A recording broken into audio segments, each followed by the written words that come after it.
Welcome to TheoTrade. This is Don Kaufman. Here we are. It's May 17th, 2017, doing the Theo Night video.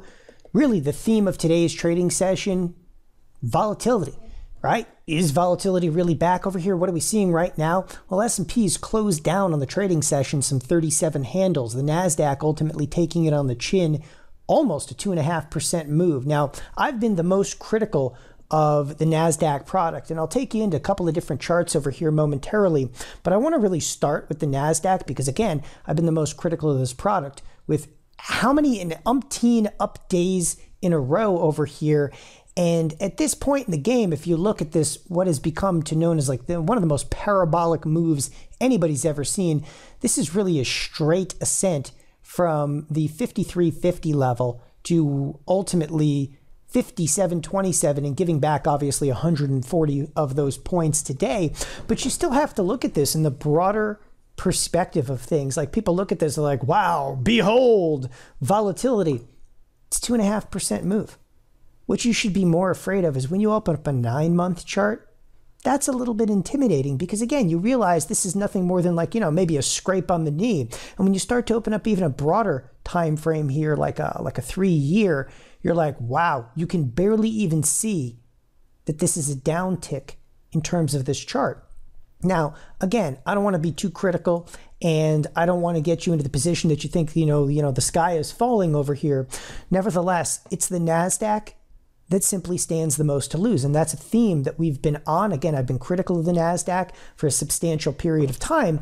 And frankly, that's where I hold my single largest short position. And I've been short 4 Nasdaq futures. And again, I'll come back to the Nasdaq here momentarily, but I've been short 4 Nasdaq futures for a substantial period of time. And at this point, getting back to even, yes, but what a difference a day can make in a marketplace. Now, let's get a little bit more into the details of some of today's volatility and see if we can assess if there's more volatility, due in the market. So I want to jump over to the SPX.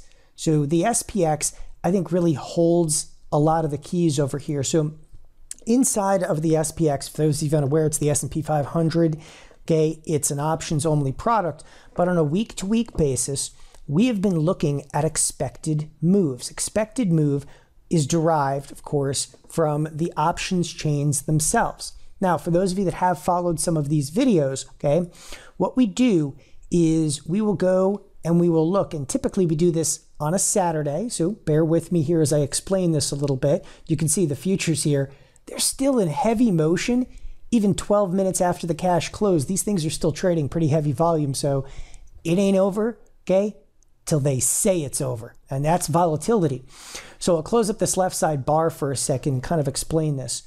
This week, we were expecting a $23 move. Now, this goes until the Friday open. This happens to be one of the primary expirations in the SPX, and it's critical that we understand we were only expecting a 23-point move this week. That was based on the SPX closing at 23.90. Okay, so what I've done, and again, I'll go back over to the chart over here. Here is where, again, the week began. Here's Monday, Tuesday, and ultimately Wednesday. Now, again, I'll elaborate upon this. Right here is where the week began. That's roughly what? 23.90. To the upside, it's just off the screen over there. It's plus 23 bucks. Takes us, just over here to about 23.13. And to the downside, right in this neighborhood right here, where is it? It's about 23.90.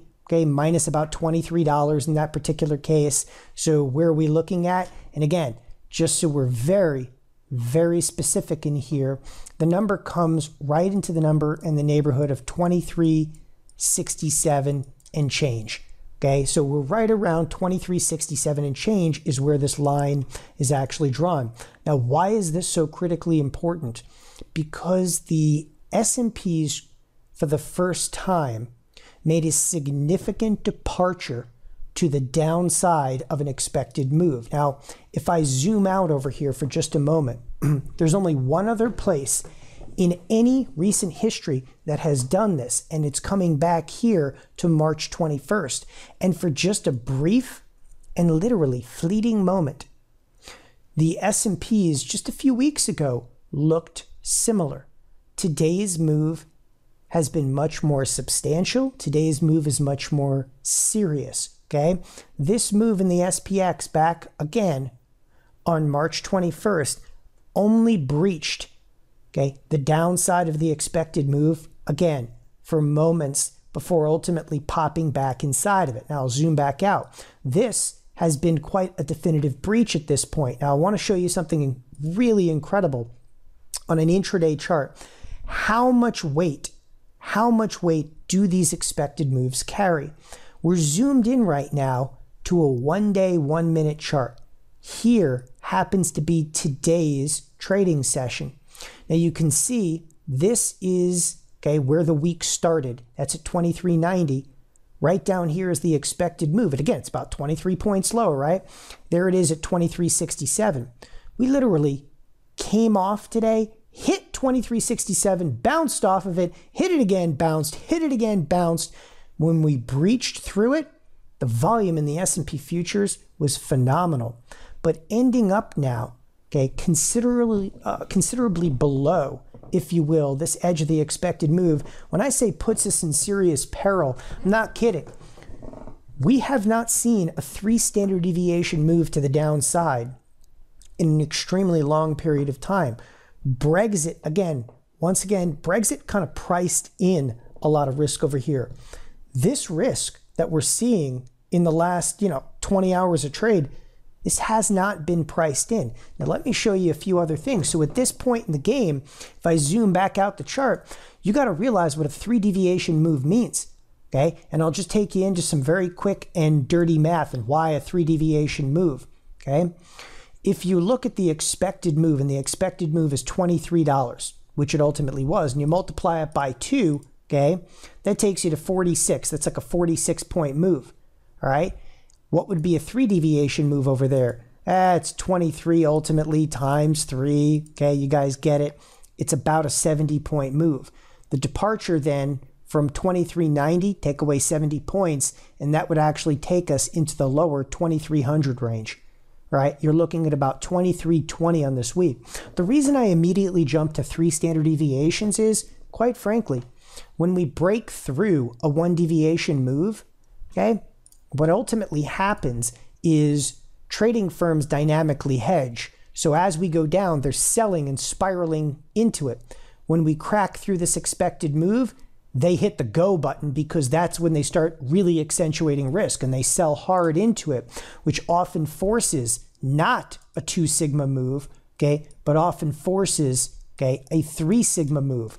There is no recent move anywhere in the last almost 3 years that has accentuated into 2 standard deviations. Almost every major move that we've had has accentuated into 3 standard deviation moves. So all of a sudden, okay, this week, if we don't bounce back up here in a hurry, we're in serious issues here of making a 3 standard deviation move. Now, let's complicate the issue a little bit. What else are we seeing in here? When I say complicate the issue, for those of you that don't necessarily look at things like advanced decline line, like, right, this is a heat map, it's a sea of red. I come to this index watch, I come down over here to the S&P 100. This is the S&P 100. By day's end, we only had 87 decliners today. That's not actually a good thing, it's a bad thing. Typically on days, hideous days, you want to see full-blown confluence. You want to see everybody just, how do I say this eloquently? Okay, tossing their guts up and throwing in the proverbial towel. You're not even close to seeing that. You've got sectors here that were completely unscathed. Go look at the S&P 500 sectors. I mean, heck, yes, utilities and real estate are defensive sectors, okay? And here, consumer staples, it did all right, but there was earnings in Target, which actually helped consumer staples. But the one thing you're not seeing again what we call confluence. You're not seeing this entire screen should be blood red to the same distance. We shouldn't have financials outperforming this, outperforming that to the downside. Okay, this is not a liquidation event. They're being extremely selective as to what they're selling. That's the point that I'm trying to make over here. Today, selling was extremely selective. What does that mean? It means there's no fear to the downside just yet. Okay, retail clients didn't come in. There's no panicking. This is not redemption of mutual fund kind of territory. This was, a brisk move, if you will, to the downside. Now let's get to something interesting, the XLF. I don't know about you, but I actually enjoyed this one. One of my other largest positions in my account happens to be I am short, a few thousand shares. I'm specifically short a few thousand shares of the XLF. Well, great. The XLF backs off over here. I have been incredibly fearful lately of the XLF cracking above 24, which was the biggest buy signal out there. Well, ironically now, the XLF cracking under 23. Oh boy, the markets, it's a party if the XLF, the financials, crack under the 23 level. Why is it a party over there? Do you see anything that suggests any degree of support anywhere on this chart until you get all the way back down to 19? Now, I'm not big into support and resistance, but call me crazy here. Getting to 22, that would take the S&Ps down, all right? A full dollar move on the XLF would take the S&Ps down another 50 or 60 points before things even got interesting. So again, got to look at the XLF if it cracks under the 23 level. Okay. I want to get even more interesting than that. I did find something that I don't think a lot of people are looking at. If you missed it, the VVIX, it is on fire. The VVIX, what does it do? It's the volatility of the volatility index. Printing above 100 is a big inflection point. Printing above 110 means get under your desk, put your helmet on, start rocking back and forth because you're scared. I mean, the VVIX, the one thing I want you to remember about this product, it's the volatility of the volatility index. It tells you that traders are diving into the VIX product itself, and they're buying the VIX options to mitigate their risks. Now, everybody looks at the VIX. Oh, the VIX. This is not, on a percentage basis, anywhere near one of the larger moves in the VIX. I've seen the VIX, and one of the most memorable days was February 27th of 2007. The VIX was at 11 and closed the day at about 21. Okay, today the VIX started out the day at about 11, but it did close at 15. I mean, it was exciting. But you have to understand, the VIX options today, these things are being bought with both hands, feet, whatever. The VIX did double the number of contracts it typically does in a given day, but 1.3 million contracts. So here's the part that I really want you guys to remember, and that's this. When you take a look at that VVIX and it gets above 110, the next couple of weeks, carry risk, period. Because everybody that's anybody already mitigated their risk. So we may get a bounce back in the days to come, right? And you may get the dip buyers, but you better remember in the back of your mind that institutions have gone out there, they bought the crap out of volatility. They bought volatility pretty much until their hands were bleeding today. And you have to think about that moving forward. Big market cap stocks, they got out of the day not completely unscathed, but when you're starting to look at this, 3% moves, they're big. Okay, but overall, the S&P is on a 1.6% move. It's not even statistically significant.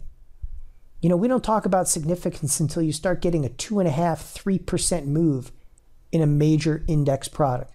There's a lot to think about inside of the next day or two of trade over here. Again, we are absolutely at a tipping point inside of the S&Ps specifically as they've cracked outside of this expected move. We know that the Nasdaq was under duress. But overall, looking down at some of these stocks, come on, a 3% move in Facebook, $4 or $5, it's nothing in the larger scheme of stocks that have been up countless number of days, stocks that have not had one bad day in months of a time. Here we are looking at one day of volatility, and we assume that this is going to be an anomaly, unless, of course, it's the new norm. Thanks, everybody, for joining us here at TheoTrade. Have a good evening. Bye-bye.